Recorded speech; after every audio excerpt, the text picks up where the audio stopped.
Good afternoon, members of the Fierce Leaders group. When you're watching this video, maybe it's in replay, let me know that I can greet you properly. If the first time you get one of the videos of the free masterclass I'm offering, then welcome. Let me see who you are and what is your goal in being here and what you'd like to see. So I've been letting the weekend to sell some ideas I had. On Friday morning, I had a mentoring session with fellow Mediator, and it was very rich, like every session I have with her, and it was a lot about emotions again. One of the biggest challenge we have when we deal with relationships and conflicts more specifically is the dealing with emotions, because emotions get very quickly high. It escalates very quickly. There is a biological reason, a physiological reason to that, but emotions just escalates very quickly. And so we were talking about how to handle high emotions, and not only how to handle emotions when we have to deal with people, but how to handle emotions within ourselves when we experience a situation that makes us uncomfortable or that triggers something in us, and then we're in a setting that is not appropriate to expressing a sudden rush of high emotion. And so it's also part, by the way, of the emotional intelligence, emotional maturity, to recognize in which setting I can fully express my intense emotion and in which setting I rather kind of process it in a different way. And by processing in a different way, that doesn't mean I kind of let it go. I ignore. If I feel suddenly very angry and I get red and hot and my heartbeat is fast, and it doesn't mean I have to just ignore and act like nothing's happening. It just means I recognize there is a time for everything. There is a time for a rational discussion. There is a time for an emotional reaction. And when we're developing emotional maturity, we understand that the time for emotional reaction is a time that can be private, that doesn't have to have people around, but it also a time where we process something, and we accept, we acknowledge what's going on.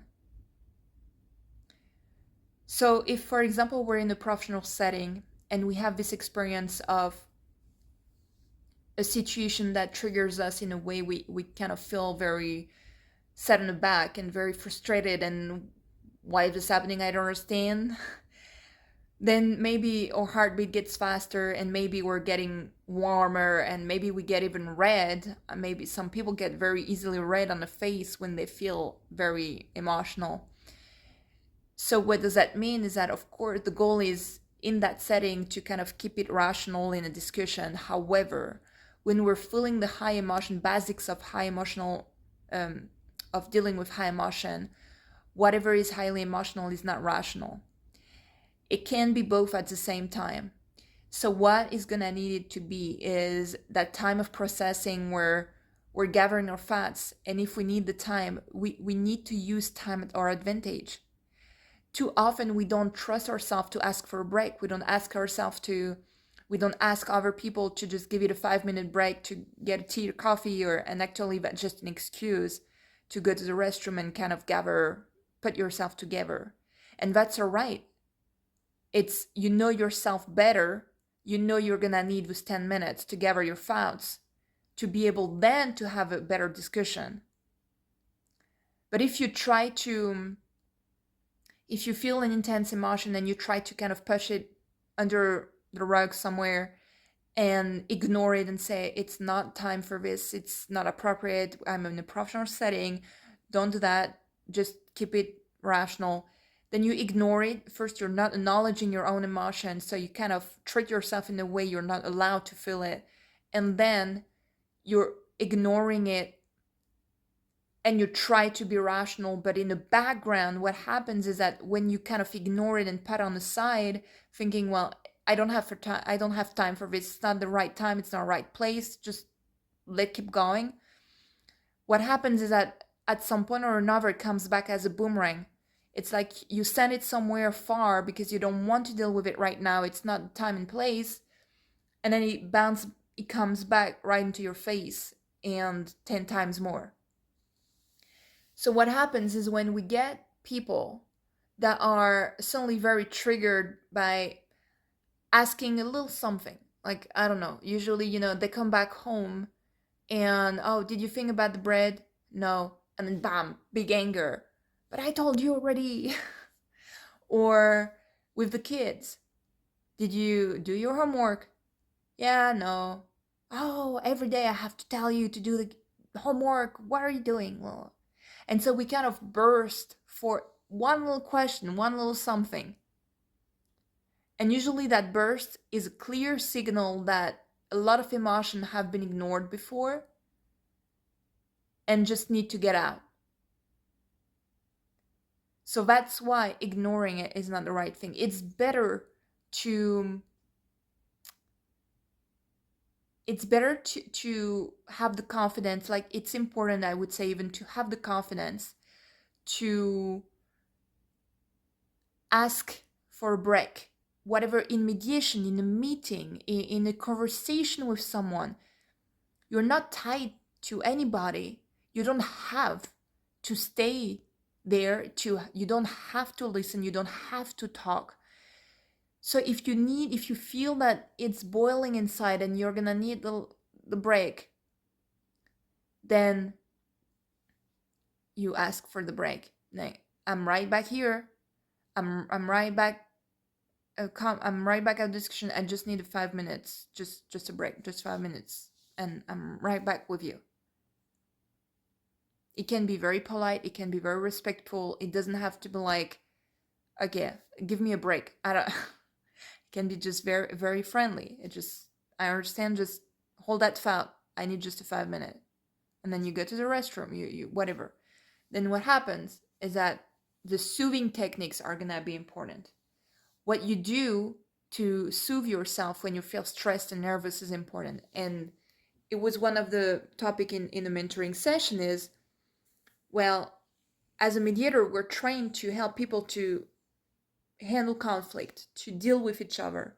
However, we're not always aware of what helps us to soothe, to manage our own stress and nervosity. And so what is important is to know ahead, to cultivate that curiosity, what helps my nervous system to slow down, to calm. There is breathing technique, breath work. There is exercises on focus and concentration. There is essential oil. There is a lot of different techniques and little things and here and there that you can do to actually help soothing yourself. So dealing with high emotion, like finding the calm within yourself when you have that rush of high emotion, is a lot of it is a big part of it is gonna be, what is a technique that helps me to relax, to gather my thoughts? Do I use self-affirmation? Do I call someone I trust to kind of, get that with that person everything is all right? Or what do I do? And so the soothing technique is also important. So with a quick note about dealing with high emotion, we think a lot about other people, but very rarely do we think about ourselves. The intensity of emotion we feel when something happens and things happens, it's what life is about. So we're gonna feel high emotion. It's not like there is people with high emotion and they being super high conflict and other people.